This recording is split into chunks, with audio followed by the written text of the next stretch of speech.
ताज्या व महत्त्वाच्या घडामोडी जाणून घेण्यासाठी चॅनलला सबस्क्राइब करा व बेल आयकॉनला क्लिक करा। पंतप्रधान सूर्यघर योजनेला उदंड प्रतिसाद। मुंबई भांडूप परिमंडळात 600 ग्राहक। घरगुती सौर ऊर्जा ग्राहक संख्या वाढली। सौर ऊर्जेतून मोफत वीज मिळणे सुरू।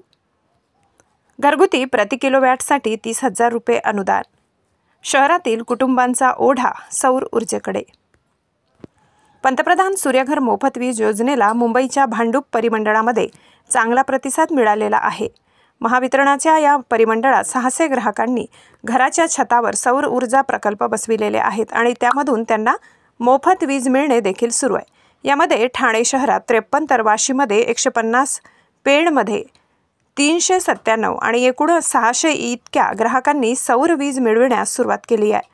त्यामुळे विजेचे बिल बचत झाले। या योजनेमध्ये निवासी घरगुती कुटुंबासाठी प्रति किलोवॅट 30,000 रुपये अनुदान मिळते, तर 3 किलोवॅटपर्यंत अतिरिक्त 1 किलो क्षमतेसाठी 18,000 रुपये अनुदान दिले जाते। ही योजना फायद्याची असल्यामुळे नागरी भागात देखील ग्राहकांचा ओढा सौर ऊर्जेकडे वाढत आहे। महायुती सरकारमुळे विजेच्या बिलाची बचत होत आहे। महायुती सरकारमुळे विजेच्या बिलात बचत।